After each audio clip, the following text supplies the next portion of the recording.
So recently I had the pleasure of visiting the Havilland Aircraft Museum, which is a rather nice little museum tucked away in Hertfordshire, just off the St Albans exit of the M25. It's a small little museum, not that small, but it's fairly sized. But the thing about it is that it's dedicated to solely the Havilland-based aircraft that were all manufactured and designed up in Hertfordshire. These planes range from, very early little biplanes all the way up to like the first jet plane, well, actually not the first, second jet plane of the air anyway, up to aviation aircraft post-war, such as the Comet, which was a passenger aircraft.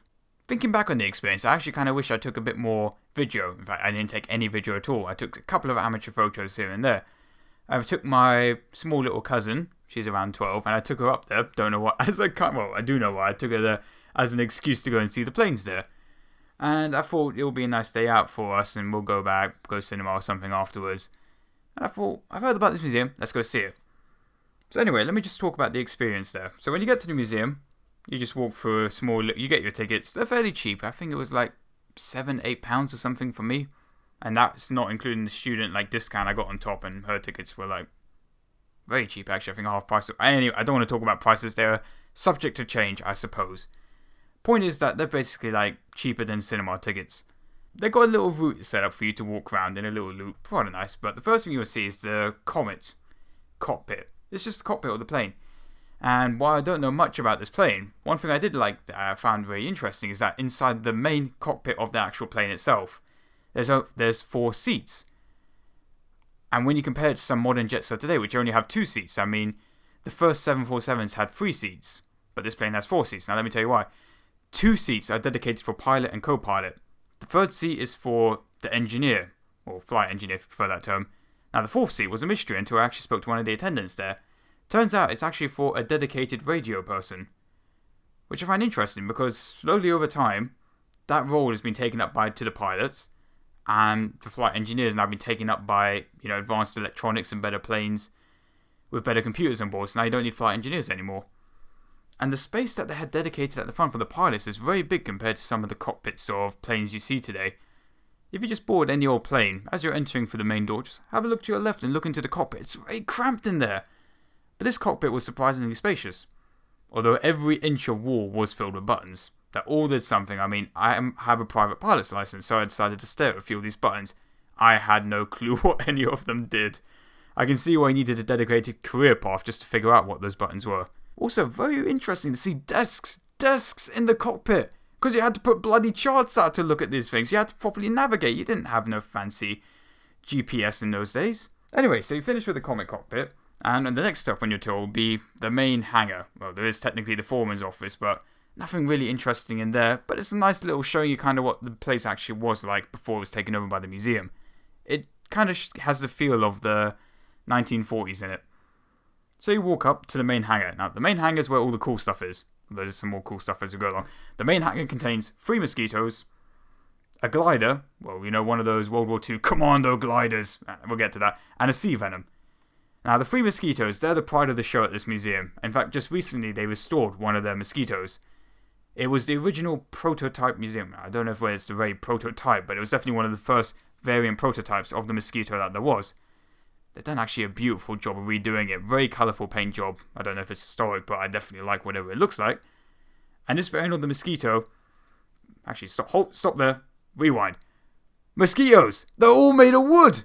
It's a World War II plane, made completely from wood, except for the obvious things that are obvious, such as engine, interior things inside the cockpit. But other than that, it's all basically wood.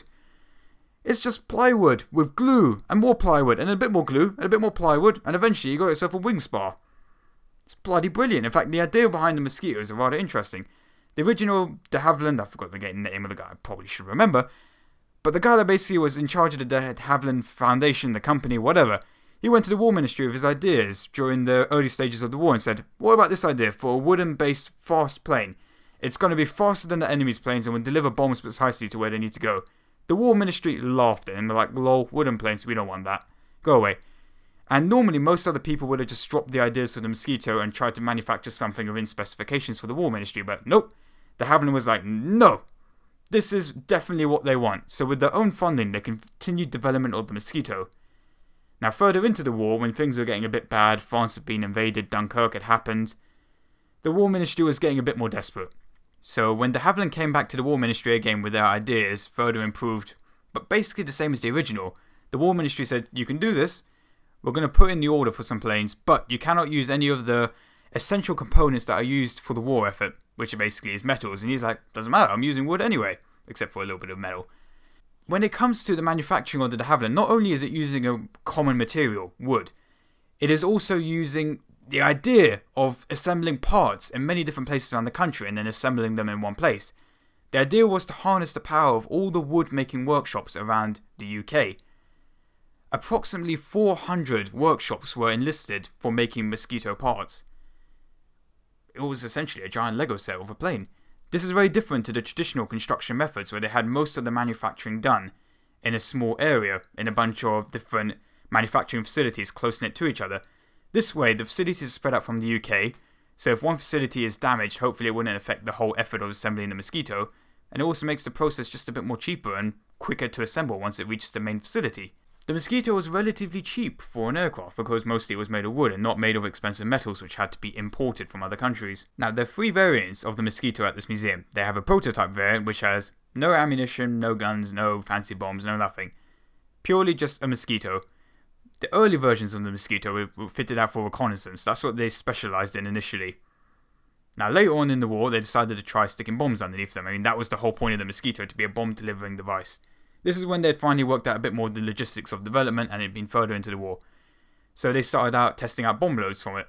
They had tried out putting bombs under the wings. They tried out putting bombs in the bomb bay.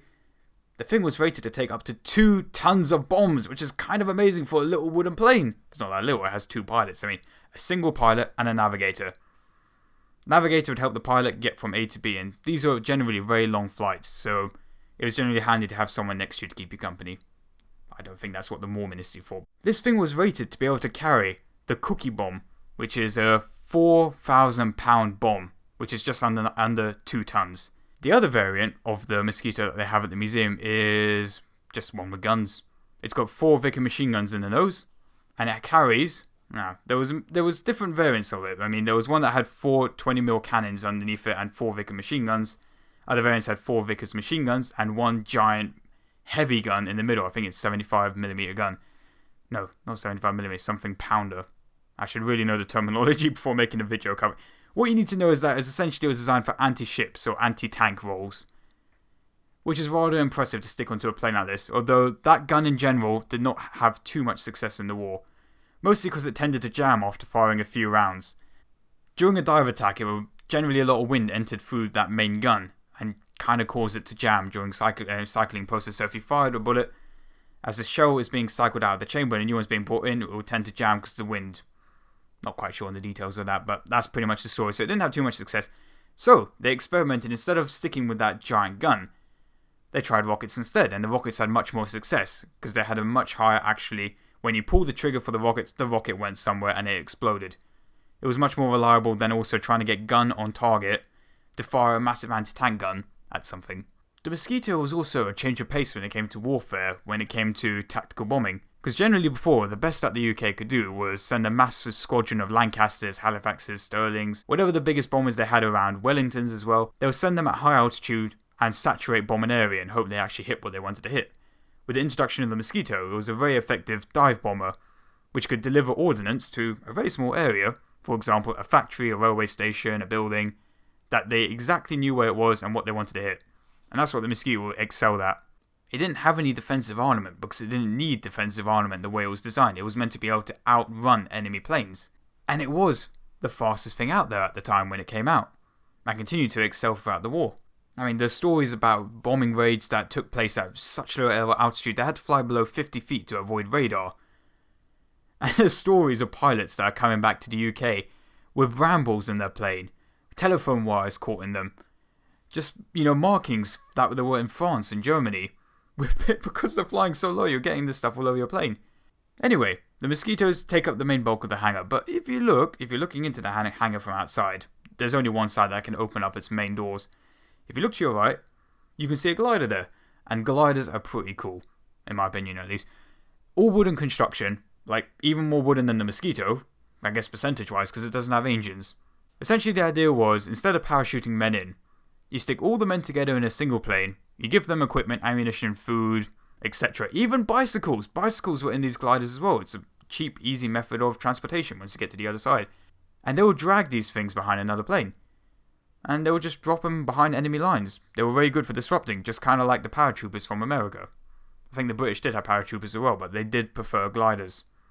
Because when you use a glider to enter an area, all your men and equipment are already in one place, ready to go. But with paratroopers, you're dropped over a larger area, and equipment and supplies will need to be dropped in before or after as well, and the troops will need to be able to find this equipment and stuff. The gliders are more expensive, but they can kind of work out to be safer and easier for operations that need to happen very quickly, which is why commandos were very, associated with gliders. The best of the best troops being inserted in somewhere to go mess up Jerry and give him a bad time. The two pilots at the front were rated as, full soldiers, but they were rated to land these gliders. And as soon as possible, they were meant to be able to be relieved and sent back to the UK to go fly more gliders back. But they were fully trained in, combat, like their peers in the back. They had to be. Because there's no time to be lugging two untrained pilots along, and also the loss of skill will be too much. Anyway, next to the three mosquitoes, squeezed in on the left-hand side of the hangar, we got the Sea Venom. And to be honest, I don't know much about the Sea Venom, other than it's a very early post-war World War II fighter jet. But one thing I do know about it is that the Havilland, they like their wood, because this plane is also made of wood. Well, not all of it, just the fuselage. The fuselage is made of wood, again. It's a jet plane made out of wood! I just find that hilarious. Thinking the modern age, jet faster than, super... Well, this actually didn't reach supersonic speeds, but it's a jet plane made out of wood. And the Sea Venom would have just had a standard, quad Hispano cannons, because that's what the British seemed to like at the time. 4 times 20mm cannons in the nose. They seemed to really like those as an ornament back then. Anyway, after you've looked in the hangar all the time, you've been in there for a bit now, because there's like 5 planes in there. Well, technically 4 if you don't include the glider, but it's basically 5. Lots of interesting stuff along the walls as well. I mean, they've got like bits of history along there, They've got, that big 75, no, it's not 75mm. It's a big gun though, they got that on display as well, showing like the standard ammunition and the loading system for it. They've got sample bits of wood just lying around on a table somewhere, which is very interesting. It's like, this is a wing spar, this is the fuselage, and the wing spar is actually bloody heavy for, something that's basically just made out of wood. It's only a tiny little section made out of like plywood and glue, but it weighs quite a bit. So anyway, you've stepped outside the hangar now. You're looking out with your back to the main entrance, although this is all subject to change, because the museum's actually getting a new hangar that will be on your left if you come out the hangar for the main doors. That's where they've recently just got enough funding to be able to put that together, so they're starting construction of that soon. So it's just a temporary layout for the museum. So you look to your right, and you've got a Sea Vixen, which is a carrier-based version of the Vixen. Actually, I have no clue if there is a land-based version, but the Sea Vixen is a carrier-based jet. And it's got kind of neat folding wings, also made of wood. It is also made of wood. I mean, I don't know why I find it so funny. It's another jet made out of wood. I don't think there are other countries that are making jets out of wood. And it's a very neat plane, but I think it's one of the later fighter planes they have here. Well, fighter jets, I should say. To your left, if you're looking at it, you got another Comet. Now, this is the Comet 1A, which is one of the very early models of the Comet. It's basically just another, very similar to the other plane you saw in the entrance, which was the Comet 4. But unlike the Comet 4, this actually has the main fuselage going along, although it's missing the wings. You can walk inside it though, but they're currently restoring some of the seats in the back on one side. And again, when you walk into this plane, it looks almost like any other modern, plane you think today. Think short-haul flights, 737. That is what the interior looks like. Except there's just little hints about, back to the past back then. You can tell they've got some of the original, like, magazines that would have been around for that time, sitting around in the, on the wall, for guests. Well, I say guests, but I mean for passengers to, take at their leisure. They got, like, the original cutlery, tray tables. All that kind of equipment you also associate, like the trolleys that park in bays in the kitchen area. It's all the same kind of stuff, and that stuff is almost that was 1950. Bloody old. It's really bloody old, but it's basically the same as modern day jets today. The same shoddy toilets and the same shoddy kitchen. But it's cool, because it's also got other things which I find neat, like the interior door, the emergency exit or the main entry door. It doesn't open outwards. It doesn't open inwards. It slides upwards. Inside the plane, it's shaped along with the wall, and it just slides upwards. And every day at the museum they have to open and close. I was speaking to one of the attendants there. The attendants at this museum are very friendly. I spoke to one of them, nutter for planes. He spoke to me for like 10 minutes and I would have kept the conversation going, but I can see my little cousin was getting a little upset with me now, so I was like, alright, got to pay attention to you now, let's keep moving. But that guy really liked this. He really knew his stuff. Spoke to another attendant in this one, and he was telling me about... what was he telling me about? Oh, he was just telling me about that he has to open and close the door every day for work, and yep, it does roll up and down, it isn't just decoration. I haven't seen a single jet plane that has a door that opens like that. And I can imagine for health and safety issues, actually, if you have a crash, that door's probably going to get stuck very easily. And it's on the inside of the plane too. At least with the other planes, like, you've got the door, it might, bounce off outside, or... At least it opens outwards, it doesn't stay on the inside of the plane. But it was a pretty cool door. It looked very futuristic for its time, because as the Comet does, it looks very sleek, very modern. It looks like something you see on those, American posters about the future, aliens from space, or the future, what lies in the great year 2010. Think, what was that TV show again?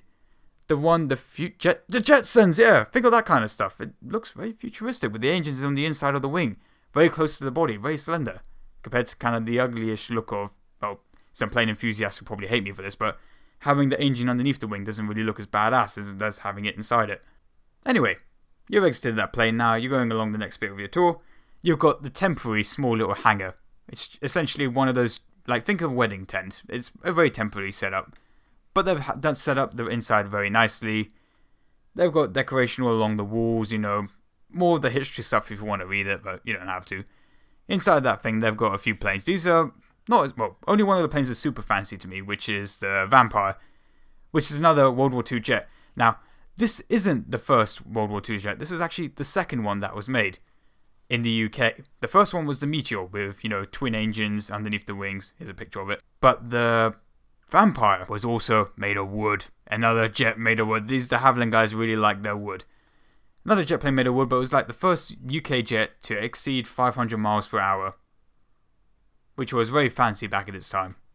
And it's just another very sleek, very cool jet with another standard 4x 20mm cannon stuck in the nose. It just looks really cool. I don't really know that much about it, to be honest, other than it's a jet. And what I just previously said. Now, the other planes in this hangar are more kind of stuff before World War II. Like, you got the classic Tiger Moth. I mean, who hasn't heard of the Tiger Moth? Very mass-produced. Very simple. Very just commonly used plane. It worked. It was just good. And that's what the British liked about it. It was just very reliable. It worked. It was fine for them. Now, another plane you got in the hangar is the Havilland Queen B. Now, the Queen B is another... I keep saying it, but they're all bloody interesting. But this plane is kind of a remote-controlled target practice plane.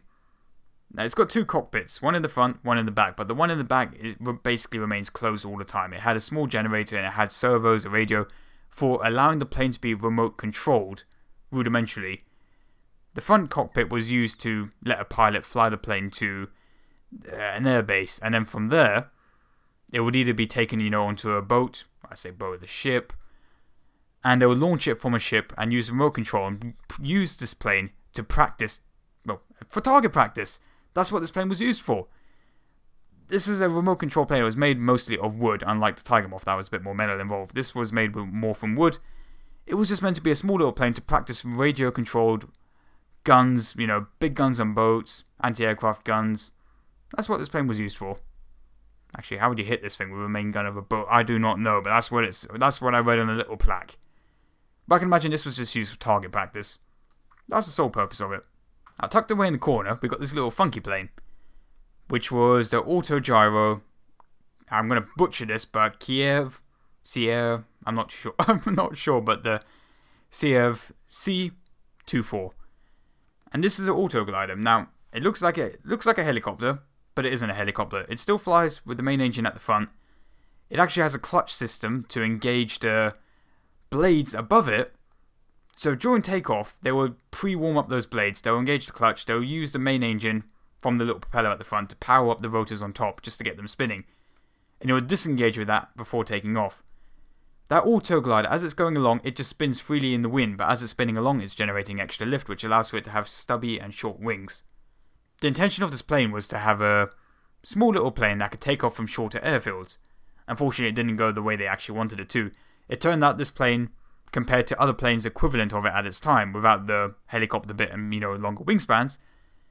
Turns out it needed the same amount of runway, because with its slower top speed being its awkward, bulky shaped design, it had more wind resistance on it, it couldn't go as fast as these other planes, so it took the same distance to take off.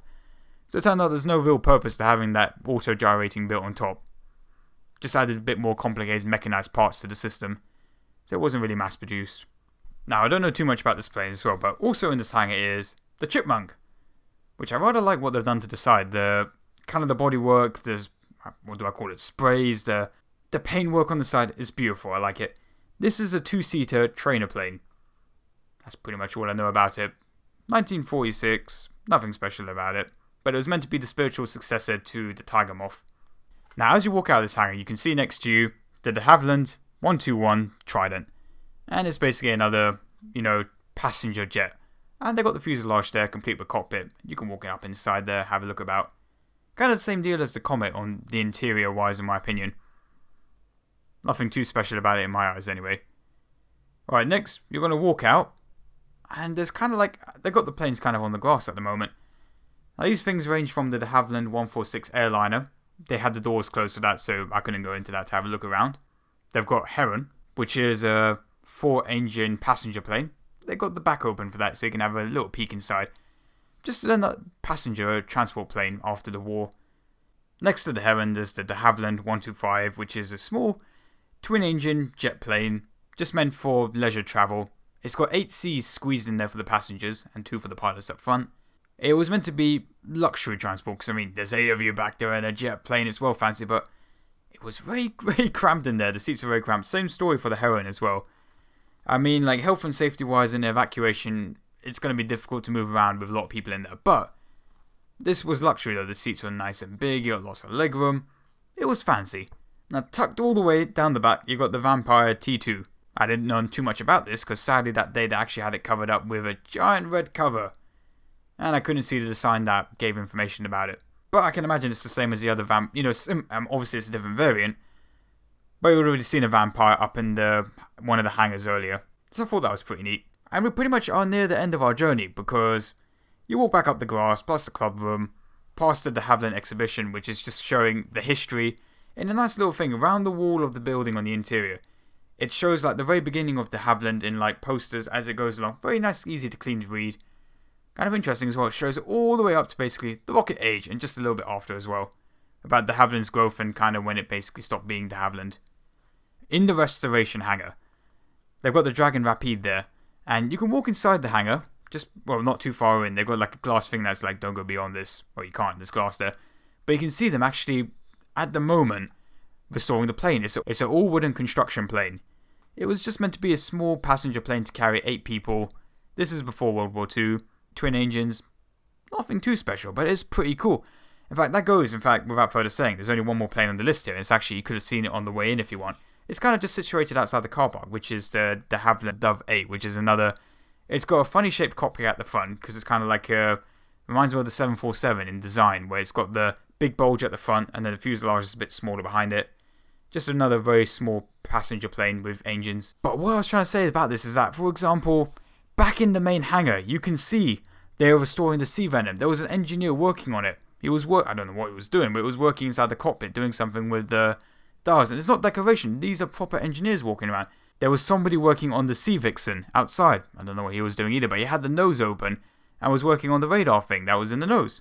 And in the main restoration room, there was actually nobody there working at the time we visited. But there's evidence that they're working there. And I was speaking to one of the guys, they're working on that plane, trying to restore it back to a nice condition. And they're going to put it on display again, and hopefully, if they time it right, in the new hangar once it's built. Anyway, my conclusion. Although I don't even know what we were talking about in general, other than my trip to this museum. It's a very nice little museum, just tucked away in Hertfordshire. It's not fabulous, but definitely if you like planes and you happen to be in North London, I reckon pop over to this museum. It's pretty alright. I don't know. I'm not paid. This isn't a paid promotion or anything. That makes it sound like it's paid promotion, but this isn't. I went to this museum. I had an interest in planes, and I thought it would be alright. Let's go have a look. And it turned out it was a pretty cool museum that I only found out about years ago. And it was only because I found out from another friend. He doesn't even like planes, but he told me, he's like, hey, I heard you like planes. There's a museum in Hertfordshire. Why don't you go to that? And it was just sitting at the back of my mind for a couple of years until this summer when I had a bit of free time. and I thought I'd go visit this museum. And I'm glad I did. I don't think I'll be revisiting in a hurry. And that's nothing to do with the museum's quality, but just the lack of quantity of things to do there. For example, if you compare this museum to Duxford, which is not fair at all, because Duxford is actually funded by the Imperial War Museum Foundation.